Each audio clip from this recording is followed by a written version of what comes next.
আজ আমি ভীষণ মজার একটি চিংড়ি মাছের রেসিপি শেয়ার করব। এই রেসিপিটি চিংড়ি মাছের স্বাদ বাড়াতে এই রেসিপিটি সেরা রেসিপি বলা চলে। সামান্য কয়েকটি টিপস ফলো করলে এই রেসিপিটি করা যায়। তো আমি সীমা ব্লগ চ্যানেল সবাইকে ওয়েলকাম জানিয়ে শুরু করছি আজকের রেসিপিটি।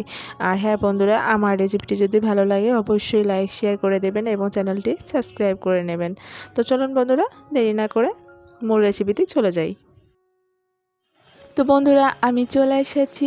এবার এখানে আমি মাছ নিয়েছি, 1 কিলোর মতো মাছ নিয়েছি। তো মাছগুলো প্রথমে আমি এখানে জলে ভিজিয়ে রেখেছিলাম।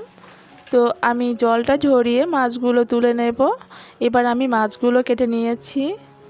তো আমি একটা কেচি দিয়ে মাছগুলো কেটে এখানে যে ময়লা থাকে মাছ বরাবর আর কি একটা ময়লা থাকে, ময়লাটা বের করে আমি মাছগুলো কেটে ধুয়ে পরিষ্কার করে লবণ হলুদ মাখিয়ে একটা প্যান বসিয়ে সাদা তেল দিয়ে মাছগুলো আমি ভেজে নেব।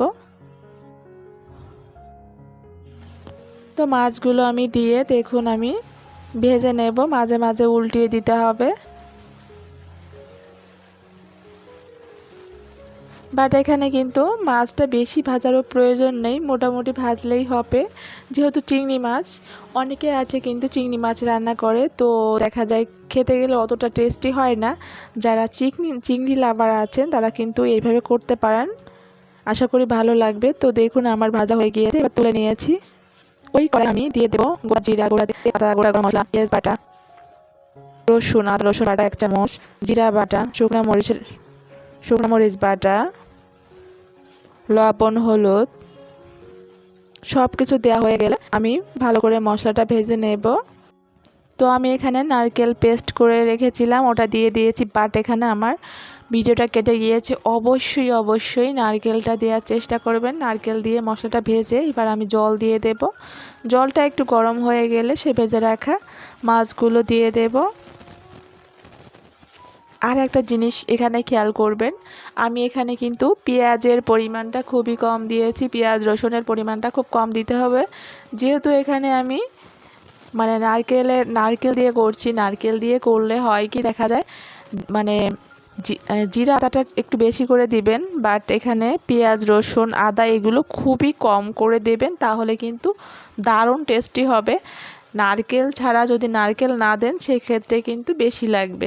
বাট এখানে নারকেল দিলে অবশ্যই কম করে দিতে হবে এবং হিসাব করে দিতে হবে, তাহলে কিন্তু ভালো হবে খেতে, তা নাহলে ভালো হবে না। তো যাই হোক, আমি ওগুলো দিয়ে মাঝে 5 মিনিট ঢেকে রেখেছিলাম। ঢাকনাটা তুলে এখানে ভেজে রাখা 1 চামচ জিরা এবং গরম মশলার গুঁড়ি উপর দিয়ে ছড়িয়ে দেব। কিছু সময় পর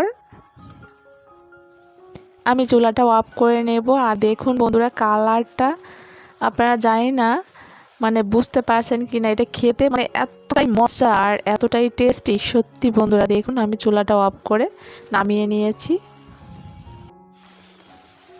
তো বন্ধুরা দেখুন আমি নামিয়ে নিয়েছি। আর অবশ্যই বন্ধুরা, নামানোর পরে কালারটা দেখেই আপনারা বুঝতে পারছেন যে আসলে কতটা লোভনীয় হয়েছে আর খেতে কতটা ভালো লাগবে। অনেক সময় দেখা যায় কালার দেখেই কিন্তু বোঝা যায় যে আসলে খাবারটা কতটা টেস্টি হবে বা ভালো লাগবে আর কি। তো যাই হোক বন্ধুরা, আপনাদের কাছে কেমন লেগেছে অবশ্যই আপনারা কমেন্ট করে জানাবেন যে আমার এই রেসিপিটি কেমন হয়েছে। যারা চিংড়ি লাভার আছেন তারা অবশ্যই এইভাবে একবার হলেও ট্রাই করবেন। আমার মনে হয় চিংড়ি মাছের স্বাদ বাড়াতে এই রেসিপিটি সেরা রেসিপি বলা চলে। তো যাই হোক বন্ধুরা, আমার এরকম সব রেসিপি পেতে হলে অবশ্যই চ্যানেলটি সাবস্ক্রাইব করে নেবেন। ধন্যবাদ সবাইকে, সবাই ভালো থাকবেন। দেখা হবে নতুন কোনো ভিডিওতে। টাটা।